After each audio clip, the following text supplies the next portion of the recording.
Hello, everyone. We're going to go over the ergonomics features in the Assembly Planner solution today. I thought I'd start at the website and give you some information, or at least show you where the information is about ergonomics in the Assembly Planner application from our website, and then we'll go into the program and just take a look at one of the standards, the Muri Standard.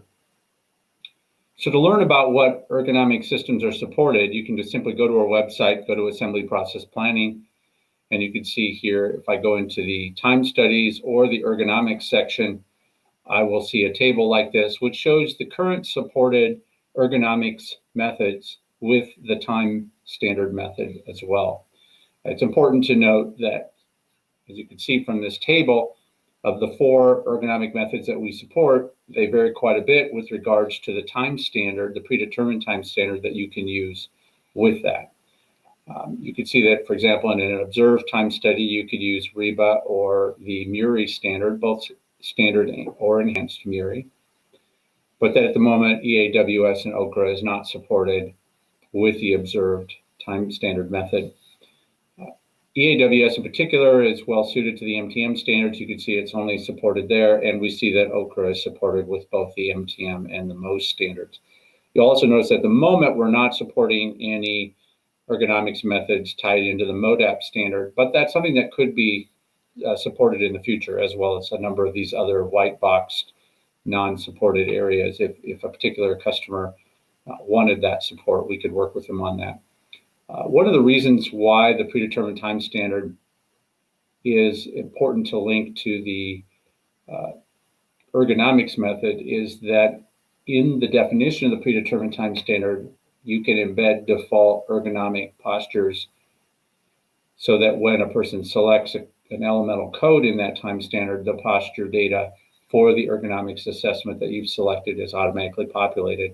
Obviously, you'll be able to change that later, but that type of integration is very helpful in speeding up the development or evaluation of ergonomics when defining your predetermined time standards. The rules that one would use in saying that this particular activity or element, as it would probably be better called, in UAS or in Basic Most would give you that posture in ergonomics is something that you have to give some thought to, because these white boxes really represent the fact that there aren't any commercially available mappings of those elemental codes to an ergonomic posture in that standard. So my point is that if you choose to say, gosh, I really want MODAP supported with EAWS, keep in mind that that does mean you'll have to probably be the one to identify how different MODAP's codes would correlate to EAWS ergonomic postures and scores. The other thing you'll notice about this table is that some of these calculations are what we call internal, and some of them are external. What we mean by that is that in this case, both Muri and REBA are supported. The calculations and reporting of those ergonomics scores are done entirely within the Assembly Planner application. So when you define these various postures and you generate a report, the software will tell you immediately what those scores are for that operator in that station. With EAWS and Okra, those 2 standards at the moment are externally supported standards. What that means is that you can define the postures for EAWS and Okra in the Assembly Planner application, as I'll show you with Muri in a moment, but that when you generate a report, the program exports that posture information to an Excel spreadsheet. And you can provide your own template in that spreadsheet so that once those postures are exported, you can use your Excel-based template to calculate the scores for that operator or that set of operators using the EAWS rules and calculations and Okra rules and calculations that you want. In other words, we've not hard-coded those into the application. The EAWS and Okra standards are still evolving. There's still some new versions of those coming out regularly. And of course, supporting those evolutions can be difficult, especially with some companies wanting one version and other companies wanting another. So as those standards mature, we'll certainly be looking at incorporating them more fully into the core application. With that said, you can see that this also opens up the opportunity to support other ergonomic standards as well. So if there's yet another standard that you want supported, maybe it's one you've developed internally, then that's something that you could define user input templates for, so that the user can select the postures that that operator will be in when they're doing those tasks. And then we could export those to Excel to support your time standard. If we go into the different time standard sections here on the website, you can see, for example, in Reba, you can see how the posture is graphically shown in the time tab, as I'll show you in the software in a moment. So we provide diagrams of these ergonomic postures. And then you can select those posture parameters in the Assembly Planner system. We also have scores here that you can attach to these different low, medium, and high posture categories, and that can be used to generate the report, as I mentioned, about the assessment, whether this particular set of postures at this particular cycle time are safe or not. We get into the Muri standard. We support both standard and enhanced Muri. I'm going to actually demonstrate that capability in the software in a moment. But you can see that the actual scoring of the different wrist actions, pickups, body reach, and twists are aggregated for the entire operator's activity or actual operation, which is the set of activities that operator performs in every work cycle that they do. And so that is just an example of both a chart and the scores that you get by supporting that standard. Like with Reba, there is a preferences table where you do have some control over the weights of these different postures, so that if you do need to make some modifications to the standard, you can do so. And so there's quite a bit of information about Muri, because it is our core standard for ergonomics assessment in Assembly Planner. And so you can see some of the example reports and user interfaces in more detail here on our website. The Okra and EAW standards, as I mentioned, are externalized standards. And what that means is that you can provide your own, or we do supply a default posture table, as you can see here in this image in Assembly Planner on the website. And you can select those posture values through this spreadsheet interface that we provide while you're doing your predetermined time study.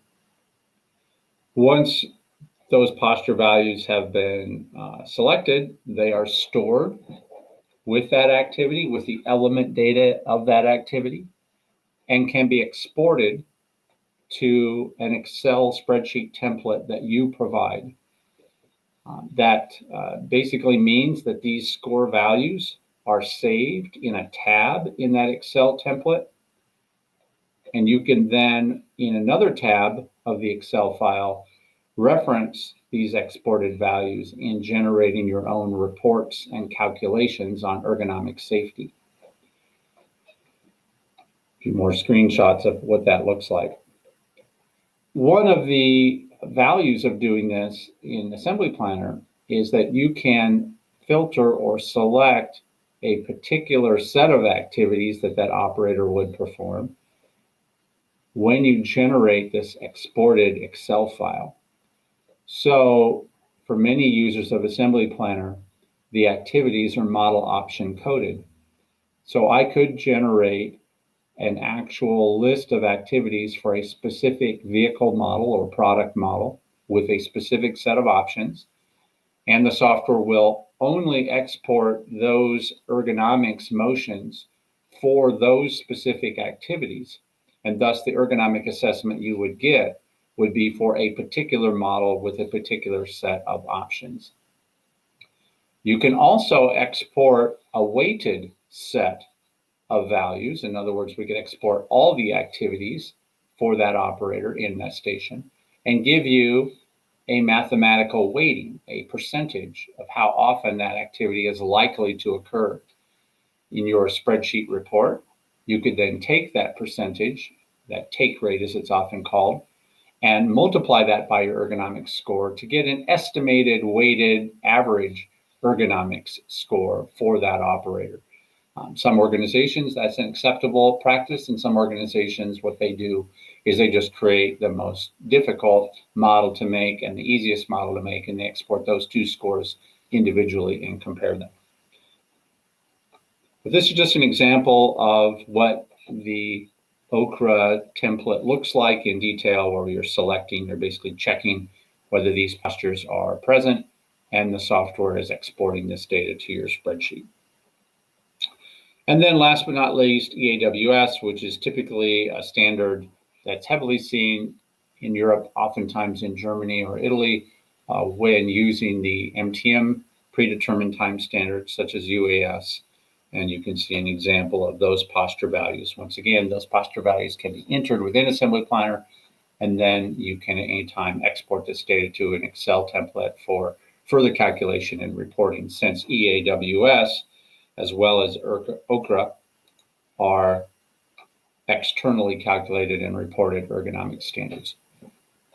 All right, let's go into the software now and just take a look at the Muri Standard, just to give you an idea of what this type of calculation looks like in the software. So what I've done is I've selected a particular activity. The ergonomics assessments are associated to an activity, in fact, two elements in the activity. In this particular activity 11, prep tray, I have some time data. This was done in the MTM UAS standard. And so as I make this a little bit bigger, you can see these different values here of elements.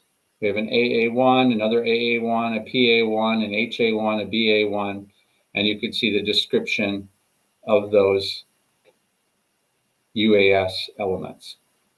We have the frequency in which they're performed. In some cases, there's an allowance value or code that's also provided with them in the time standard. This, of course, will give us a total amount of time, and these would be in TMUs, which will be then actually converted into standard time. You can also see that Proplanner allows people to enter in direct value time as well if I need to do that. They can do that in TMUs or seconds or different time units as I desire. So this is the time tab within the time tab. So we have the main time tab here at the top of that activity, where we can define all of the elements for that specific activity. And in this particular tab here in the bottom, we're getting into the element time. So this is the element time tab within the activity time tab. Once I go into, you can see that while I'm doing that, I have, just as with all time standards, these templates. And these templates, as you might guess, are user definable. In an Excel spreadsheet, we're basically importing that.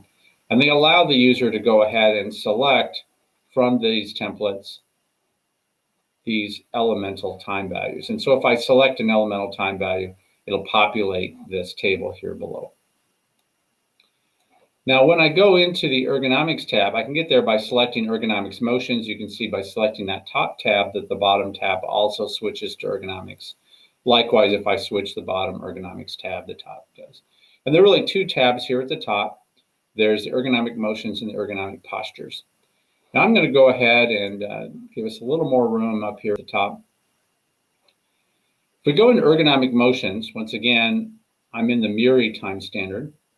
You can see that we have our default table, which, as you might guess, is also configurable. You can create your own Excel spreadsheet template here of how you want those motions represented to the user and import that as this top header. So you can see as I scroll to the right, what's also happening, you may notice below, is that I am scrolling the input of this in the elemental list.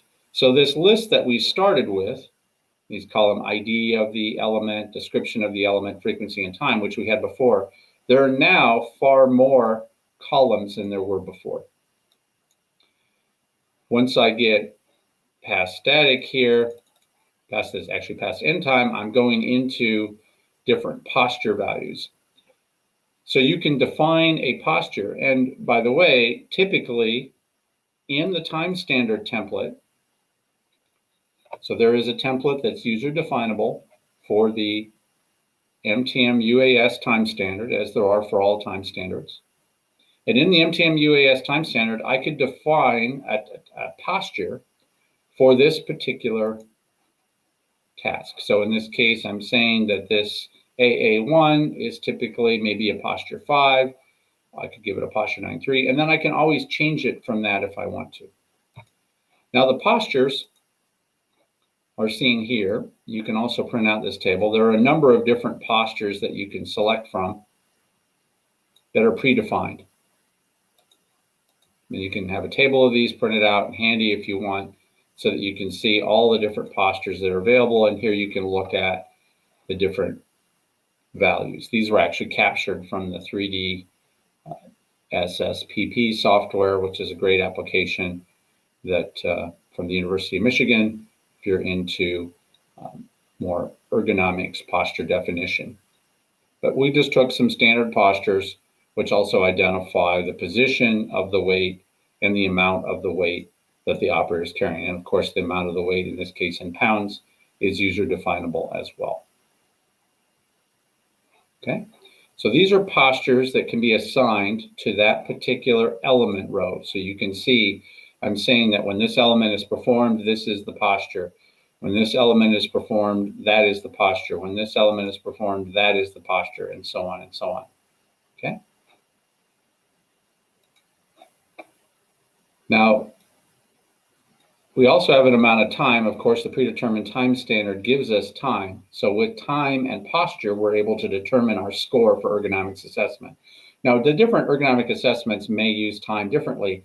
Some weight time quite heavily, some weight time less, some ignore time.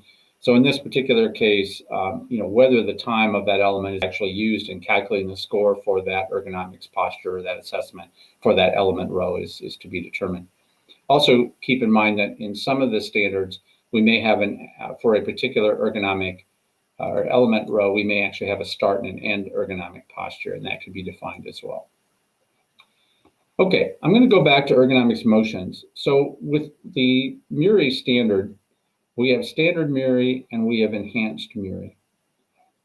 Now, right now, if I say use the standard score, what you're going to see is I have a checkbox.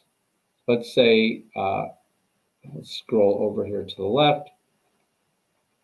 I have height of arm. Up here I have height of arm. I have wrist rotation. I have rotation angle of wrist. You can see that these two lists are actually synchronized. As I scroll to the right on the bottom, the top bar also scrolls to the right, so that I always can look at the visual posture and score that I'm about to select. Likewise, scrolling on the top also causes the bottom to scroll. So the bottom line is I have two independent scroll bars, but they're synchronized. They're linked together. So I can keep looking at these values. Now, as I mentioned to you before, as I scroll to the right a little bit more, so I have waist twist. Okay. You can see that I have wrist rotation here, flexion of forearm, frequency of action. These are different values that are reflected in the table below. We've tried to synchronize the best that we can. So height of arm, height of working arm. We have a level 1, we have a level 2, and we have a level 3. As I scroll down here, you can see the different scores. At a level 1, higher than shoulder has a higher score, which means it's a more difficult activity on the human body. A level 2 is a little bit lower. A level 3 is fine, very much safer. So what I'm really doing with height of arm is I'm identifying what is the height of the arm. So I could select this score here for this particular task, and you can see that at this other task here, the second row, I have identified that that is a 6. So I'm starting low and I'm ending up high. I'm staying high and then I'm going down to the medium score and I'm going up. Now, sometimes seeing these score values is helpful. You can kind of see certainly how the score is calculated for this particular operator. 1, 2, 3, 4, 5, 6, 7 check marks in this red under height of arm gives us a score, in this case, of 21 based on factor. And as I scroll down, you can see that we actually have a bar that's being generated in this column. I also have a bar generated for the 1 occurrence in the low height of arm, and I have a small bar generated for the 1 occurrence for the middle height of arm. Now, this does tend to make this spreadsheet on the bottom very large. Obviously, it's nice to be able to see these different weightings, and I'll also be able to see this when I generate my ergonomics report, which I can go up to the top, generate ergonomics, and generate both the standard and Muri empowered report. Now, keep in mind that the standard, I'm using UAS, which is a calculated standard, but I could, in Assembly Planner, you can also do observed time studies at the same time or in the same activity that you have a calculated time study. So we support concurrently both a predetermined and observed method. Since the Muri standard is actually supported by both observed and calculated time studies, it's important to be specific where I'm drawing the data from, whether I'm pulling it from, in this case, the MTM UAS calculated standard, or whether I'm grabbing that data from the observed. So we'll go ahead and look at our empowered Muri report for calculated.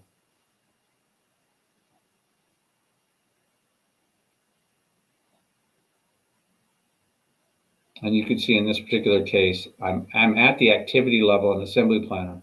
So I'm just getting a report on that one particular activity, which is essentially the same thing that we just saw when we were in this, in the module itself. Okay. And these are the two screens that we see with regards to that ergonomics assessment. So you can see that the waistband, the height of the arm, and the knee are really the big problems with this particular activity.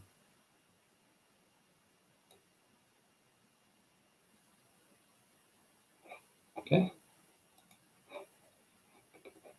So off on the right, you'll also see that for each element, I also get a score, and I can see whether that element on its own, how that ranks in this total category of safety. And you can see that this particular element here is just fine, but that some of these elements, such as 1 and 2, or for example, 7 and 8, are a larger cause for concern, which means, of course, that no surprise that those have more of these red column or level 1 ergonomic postures associated to them.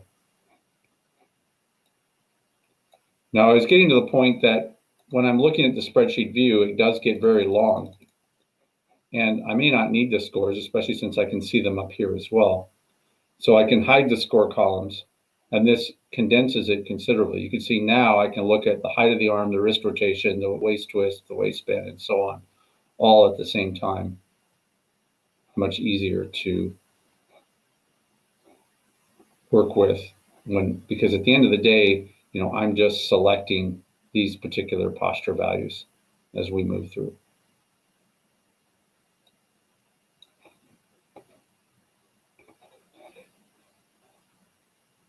The other thing you'll notice is I have this group concept.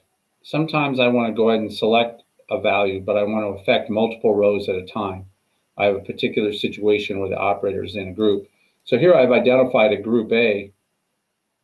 What that means is that if I use my, instead of just working on the active row, which is what I'm doing now, and changing the posture for that active row, I select instead group A.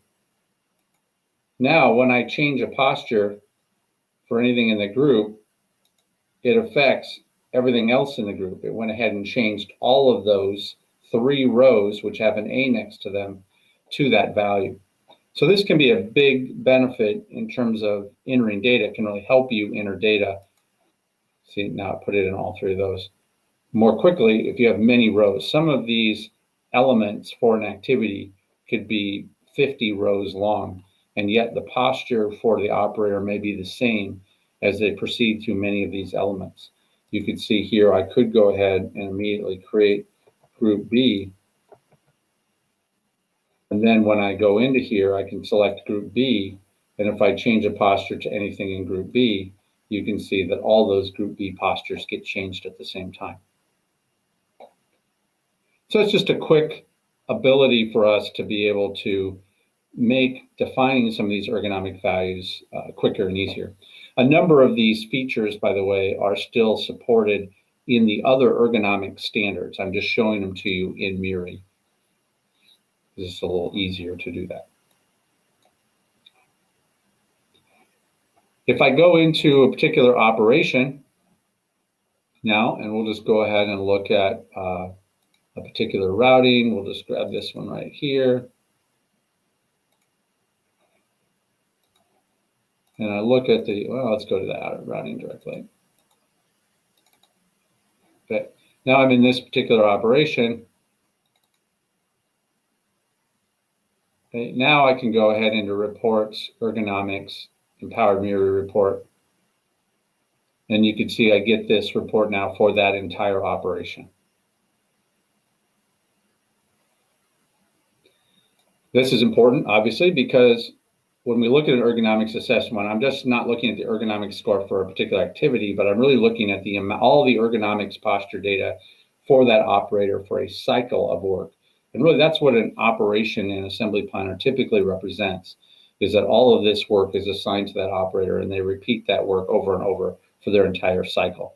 Now in this particular case, you can see that I really only have ergonomic data associated to, what is it, 11 and 13. So only 2 of my activities have ergonomic posture data. So you can see I'm not seeing a much different report now than I saw before. This also is a great way for you to be able to see if indeed you are missing ergonomic posture information for particular activities in your operation. But the important thing to recognize is that when you're looking at ergonomics assessments and we're looking at reporting and aggregating of data, we're doing this for both the activity and for the operation. And I also should mention the fact that, as in typical for assembly planner, I could select a particular model to work on. I could even select particular options in that model that are relevant. And when I generate my report now for an ergonomics assessment, I'll just do the standard report at this point. This particular assessment now only reflects the activities for that model and those set of options that I've selected. And I mentioned this earlier, that whether I'm using the internal ergonomics assessment that I'm doing right now with Muri, if I used an external assessment, such as with Okra or EAWS, when I generate this ergonomic report, what it's instead going to do is generate that report out to the Excel file, which I can then go into and use my own calculation formulas to generate my report. But the point here is that Assembly Planner is doing that filtering for you. Assembly Planner is selecting which activities to export the ergonomics posture data from based upon this model option filter that I've selected when I generated the report. Now, one other thing that's unique about the Muri system is my ability to do what's called a change report.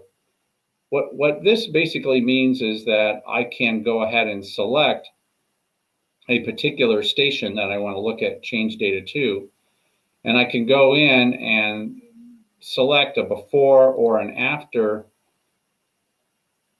operation, which I don't have in this particular case. I apologize for that. I don't think, I don't have one that's different for this. But had I done that, selected a different posture, it would generate for that station, for these models, a difference in posture. So I would get a report that would show me what it looked like before and what it looked like after. And I actually already had one of these created on the website to show you. So let's just go take a look at that one. Once again, that is a feature within Muri where we do the comparisons. This is an example of that screen that we were just in. And this is an example of the before and after posture analysis. So this kind of shows you how much of the red posture data we reduced when we made our future state and how much of the yellow we reduced in our future state. Or hopefully we reduced. We didn't hopefully make them worse. If we did, you'd see scores in the negative direction where it would be actually getting larger. Well, hopefully this has been a helpful introduction to Proplanner ergonomics assessment. As you can see, we've recently added the REBA analysis as an internal standard. We are looking at adding standards such as RULA for the upper limb assessment and standards such as the lifting index from NIOSH and the energy expenditure from GARG. We actually had the NIOSH lifting index and the GARG energy expenditure in the workplace planner application, and we're moving those calculation engines into assembly planners. So lots of new ergonomics assessment capabilities coming in the future. We'd love to hear from you. So if you have questions or ideas on how to make this product more beneficial for ergonomics assessment in your company, please let us know.